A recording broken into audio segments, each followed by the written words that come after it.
Hello नमस्कार friends, जय Hind, Vande Mataram. BEd प्रवेश परीक्षा 2022 के लिए जीके का महामैराथन क्लासेस चलाया जा रहा है यूपी बीएड और बिहार बीएड के लिए। बिहार बीएड का एंट्रेंस एग्जामिनेशन आपका 23 जून को है, यूपी बीएड का 6 जुलाई को है और बिहार बीएड का आज तो एडमिट कार्ड भी आउट हो चुका है। ठीक है, तो स्टार्ट करते हैं सेशन को।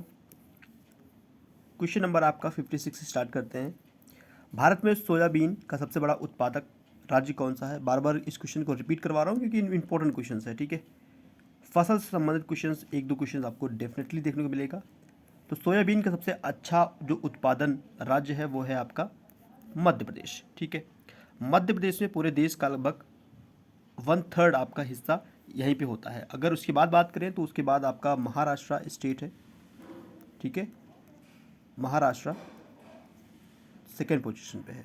फर्स्ट जो है वो है आपका एमपी है, मध्य प्रदेश। ठीक है, सोयाबीन का सबसे बड़ा उत्पादन क्या है?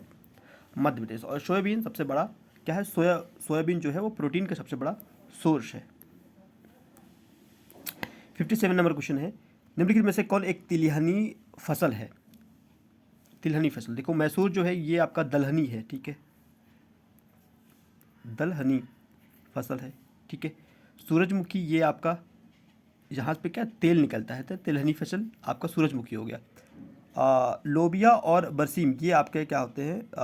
एक प्रकार के घास होते हैं जिसमें हम लोग गाय भैंस को चारा देते हैं। तो चारे वाले जो फसलें होती हैं ना, चारे वाले जो फसल हैं वो ये दोनों हैं, लोबिया और बरसीम। ये आपके चारे वाले फसल हैं जो गाय भैंस को हम लोग बकरी को खिलाते हैं।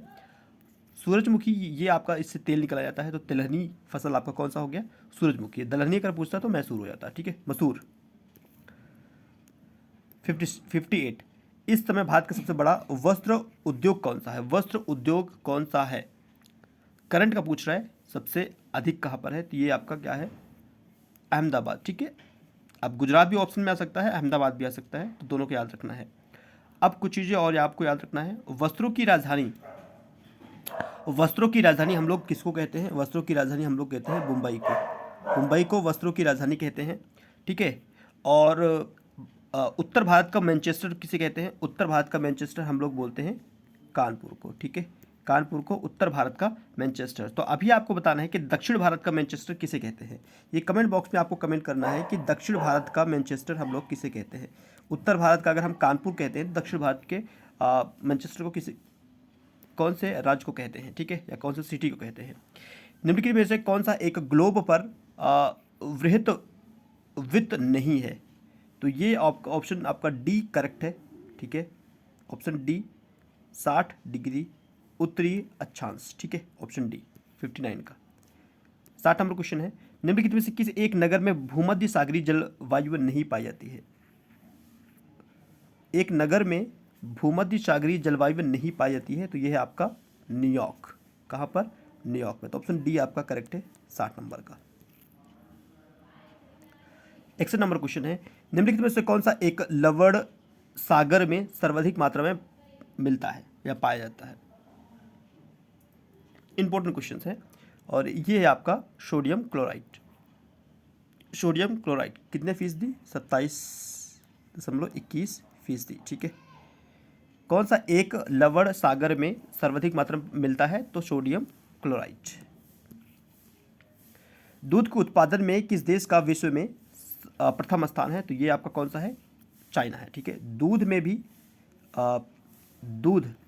दूध उत्पादन में भी, गेहूं उत्पादन में या चावल उत्पादन में चीन का प्रथम स्थान है। ठीक है, अगर देश में कंपेयर करें तो। क्लियर है? नेक्स्ट क्वेश्चन है आपका कि 65 नंबर क्वेश्चन है, बंगाल प्रांत का विभाजन किस वर्षराय के काल में हुआ था? तो ये हुआ था लॉर्ड कर्जन। ठीक है, तो ऑप्शन सी आपका करेक्ट है, Lord Curzon. Clear dears? Next question आपका है, कालागढ़ बांध किस नदी पर बना हुआ है? जो बांध है ये ना, ये कौन सा बांध है? कालागढ़ बांध। तो किस नदी पर है ये? किस रिवर पर है? तो ये है आपका रामगंगा रिवर्स। ठीक है, ये किसकी सहायक नदियाँ हैं? ये गंगा की सहायक नदी है, गंगा की सहायक नदी है। इसकी टोटल लंबाई कितनी है? 600 किलोमीटर्स। ठीक है, क्लियर है?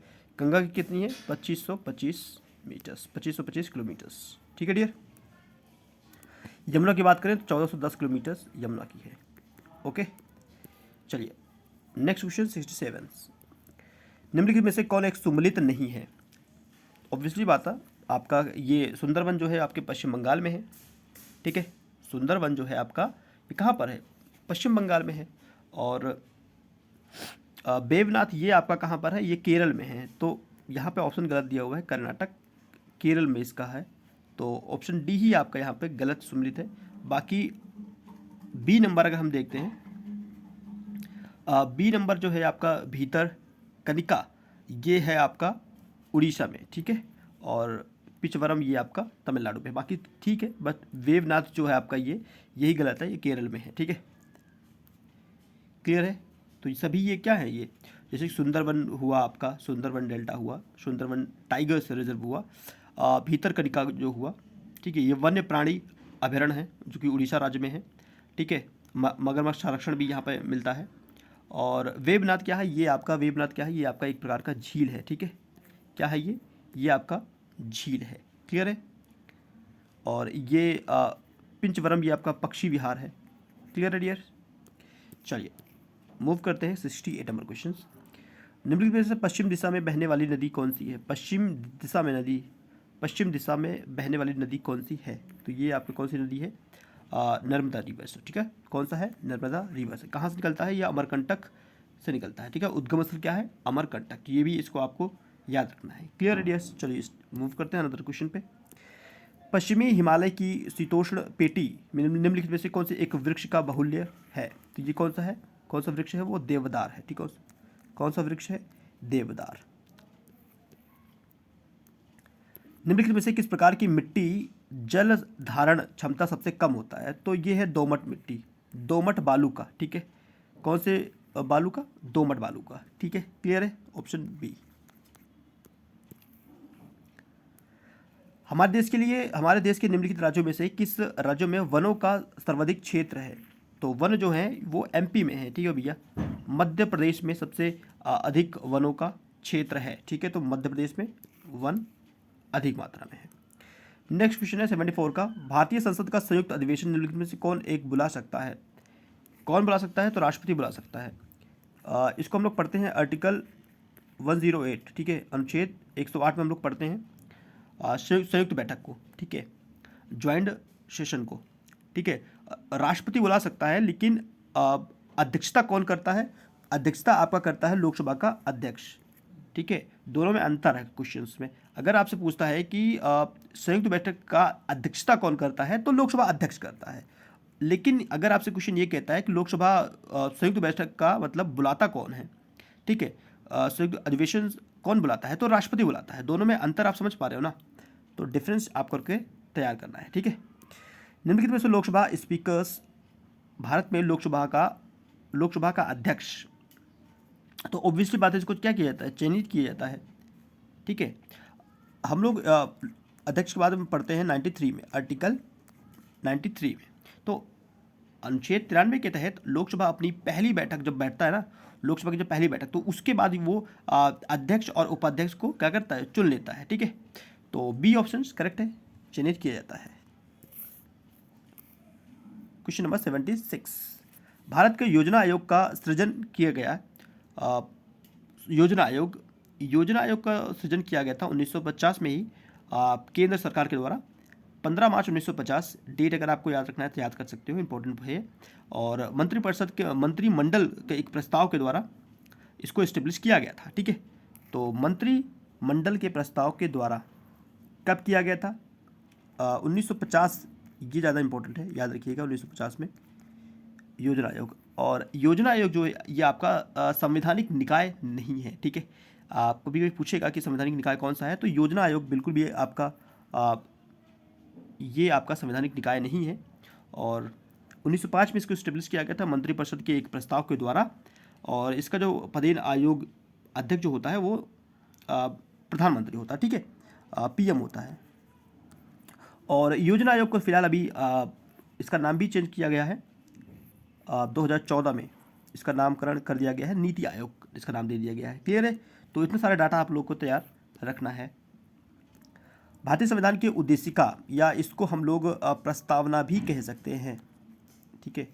तो चाहे उद्देशिका बोलिए चाहे प्रस्तावना बोलिए, तो भारतीय संविधान के प्रस्तावना में संशोधन किया गया था। तो कौन सा संशोधन था ये? तो ये आपका 42वां संविधान संशोधन था, ठीक है। 42वां संविधान संशोधन 1976। क्लियर है? Okay dear. तो ये संविधान संशोधन था जो कि प्रस्तावना में किया गया था। एक ही बार अभी तक प्रस्तावना में कितनी बार संशोधन किया गया है, कभी क्वेश्चन पूछेगा तो नहीं, आपको बताना है कि एक बार प्रस्तावना में संशोधन किया गया है अभी तक, ठीक है। क्लियर है डियर? चलिए मूव करते हैं अनदर क्वेश्चन। Question number 78। एक क्षेत्र पंचायत का क्षेत्र निर्धारित किया जाता है राज्य सरकार के द्वारा। किसके द्वारा? राज्य सरकार के द्वारा। तो 78 का ऑप्शन नंबर बी आपका करेक्ट है। क्लियर है डियर्स? चलिए अनदर क्वेश्चन 79 क्वेश्चन है। राज्य वित्त आयोग का गठन भारतीय संविधान के अंतर्गत किया गया है। तो ये किया गया है अनुच्छेद आई, ठीक है, आर्टिकल 243 आई। ओके, राज्य वित्त आयोग का गठन भारतीय संविधान के अनुच्छेद 243 आई के अंतर्गत किया गया है। क्लियर है? नेक्स्ट क्वेश्चन है आपका 82। भारत में सबसे बड़ा व्यापारिक बैंक कौन सा है भैया? व्यापारिक बैंक कौन सा है? एसबीआई, ठीक है, state bank of India. Option A, 82 का ऑप्शन नंबर ए, ठीक है। Question number 83। ऐसे परमाणुओं को जिनमें प्रोटॉनों की संख्या समान परंतु इलेक्ट्रॉनिक संख्या भिन्न भिन्न होता है। क्वेश्चन को दोबारा पढ़ लीजिए। प्रोटॉन की संख्या जो होती है ना वो समान होता है, परंतु जो न्यूट्रॉन है उनकी संख्या भिन्न भिन्न होता है। क्या कहते हैं? क्या कहलाते हैं? ये कहलाते हैं समस्थानी, ठीक है। क्या कहलाते हैं डियर? समस्थानी। ऑप्शन ए, प्रोटॉन की संख्या समान और न्यूट्रॉन की संख्या भिन्न भिन्न, समस्थानी कहलाते हैं। Option A. एक्स किरणों की खोज किसने किया? एक्स किरणों की खोज किसने किया? ऑप्शन बी, रोएंटजन, ठीक है। तो ऑप्शन बी आपका करेक्ट है, रोएंटजन। इसको आपको अच्छे से याद रखना है। पेंसिल जो होता है ना, पेंसिल, उसकी लैड जो होती है निम्नलिखित में से किस एक से बनता है? तो ये बनता है ग्रेफाइट से, ठीक है, ग्रेफाइट से। किससे बनता है डियर? ग्रेफाइट। पेंसिल की जो नोक होती है ना, किससे बना होता है वो? ग्रेफाइट से। क्लियर है? तो ये इंपॉर्टेंट क्वेश्चन है और कई बार एग्जामिनेशन में रिपीट किया गया है, तो इसको अब अच्छे से तैयार करना है, ठीक है। क्योंकि पेंसिल से जब हम लोग लिखते हैं ना तो सरलता, आसानी से लिखने का रीजन क्या है? यही है कि भैया वो ग्रेफाइट से बना है, ठीक है।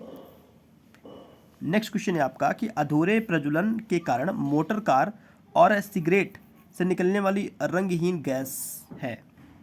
तो इसके पीछे क्या रीजन है? Carbon monoxide. क्या तथ्य है? Carbon monoxide.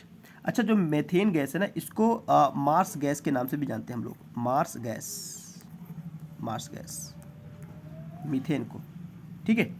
और नाइट्रस ऑक्साइड को हम लोग हास्य गैस कहते हैं। क्या कहते हैं? हास्य गैस। इसी को हम लोग लाफिंग गैस भी कह सकते हैं। ऑलराइट, तो नाइट्रस ऑक्साइड को हम लोग लाफिंग गैस कहते हैं, हिंदी में हास्य गैस कहते हैं। मीथेन गैस है, उसका एक और नाम है मार्स गैस, ठीक है। तो इसको भी आप याद रखना है, मीथेन गैस को मार्स गैस भी कहते हैं। जो मीथेन गैस कहाँ से बनता है? जो गोबर गैस होता है या जैविक पदार्थ होते हैं, ठीक है, तो वहाँ से मीथेन गैस उत्पन्न होता है, ठीक है डियर। चलिए मूव करते हैं अनदर क्वेश्चन। 87 नंबर। निम्नलिखित में से क्या जल से हल्का होता है? तो जल से हल्का क्या होता है? सोडियम जल से हल्का होता है। बाकी एल्युमिनियम, मैग्नीशियम या मैग्नीज ये सभी भारी होते हैं, इसलिए जल में डालते ही डूब जाते हैं, जबकि सोडियम जो होता है वो हल्का होता है, वो ऊपर आ जाता है, ठीक है। और सोडियम जल के संपर्क में आने पर क्या होता है? जल उठता है, ठीक है। निम्नलिखित में से सील किस जाति का है? तो ये आपका क्या है? स्तनपायी। ऑप्शन डी करेक्ट है आपका। जो सील है वो स्तनपायी जाति का है, ठीक है। हमारे शरीर का कौन सा भाग जो है सबसे दृढ़ होता है, मतलब मजबूत होता है? तो इसको बोलते हैं एनामेल, ठीक है। या हिंदी में इसको बोलेंगे दंत वॉल। जो हमारे दांत होते हैं ना, दांत की जो ऊपरी हिस्सा होता है, ऊपरी परत होता है, उसी को इंग्लिश में बोलता है एनामिल, या हिंदी में बोलिए दंत वॉल। आप एनामिल याद रखिए, जो एनामिल होता है वो सबसे पावरफुल होता है, सबसे मजबूत होता है हमारे शरीर के हिस्से की अगर बात करें तो, किसी भी हिस्से की बात करें तो।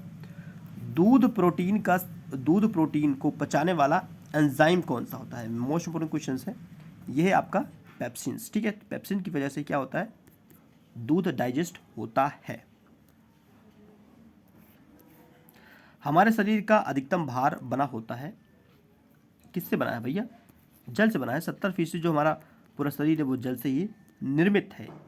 और अगर आपने देखा है कि अभी गर्मियों के सीजन में जैसे ही जल की कमी होती है शरीर में, पूरा शरीर खराब हो जाता है, क्योंकि डिहाइड्रेशन जो अभी हो रहा है गर्मियों में, काफ़ी बीमारियां आ रही हैं, वो इसी वजह से हो रहा है कि हमें पानी की कमी हो जाती है। ठीक है, डिहाइड्रेशन होता है, और क्योंकि 70% जो हमारा शरीर बना हुआ है इसी का बना हुआ है। ठीक है, पानी से। तो पानी आप 4 से 5 लीटर एक स्वस्थ मनुष्य को पीना चाहिए। तो आप पानी अच्छे से पीते रहिए, अपने आप को तरोताज़ा करते रहिए। ठीक है, भारत का राष्ट्रीय पक्षी कौन सा है? ये है आपका मोर। ठीक है, भारत का राष्ट्रीय पक्षी मोर है। फूल की बात करेंगे तो कौन सा फूल है भैया? कमल फूल। ओके, फूल कौन सा है? कमल फूल। आम की बात करेंगे, मतलब राष्ट्रीय फल की बात करेंगे तो आम, अभी तो सीजन भी चल रहा है और आई होप आप लोग एंजॉय कर रहे होंगे आम को। ठीक है, और वृक्ष की बात करेंगे तो बरगद का पेड़ आपका ये राष्ट्रीय वृक्ष है। ठीक है, ऑप्शन में जब कभी आपका पीपल का पेड़, नीम का पेड़, बरगद दे देगा, आम देगा, कन्फ्यूजन बना रहता है। तो छोटी सी चीज़ है, बरगद याद रखिए, ये आपका राष्ट्रीय वृक्ष है।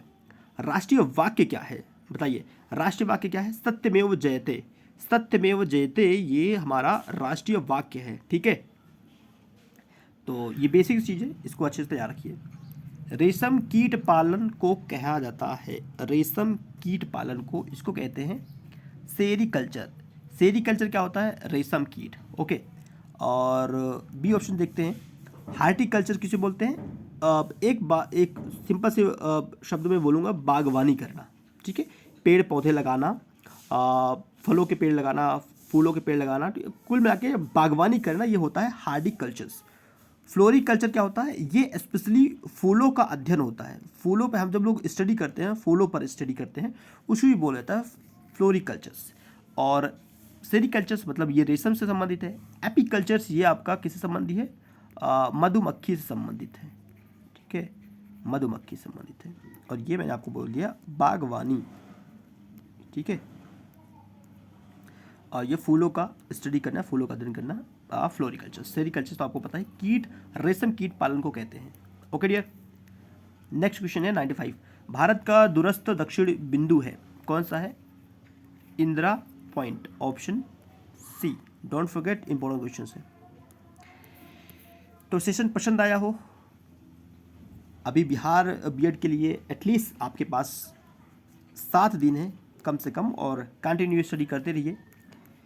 सेशन को लाइक कर सकते हो, शेयर कर सकते हो, सब्सक्राइब कर सकते हो, बेल आइकन प्रेस करना, जैसे कि आपको लेटेस्ट अपडेट मिलता रहे। Thank you for watching this video. Next video फिर से धन्यवाद फ्रेंड्स।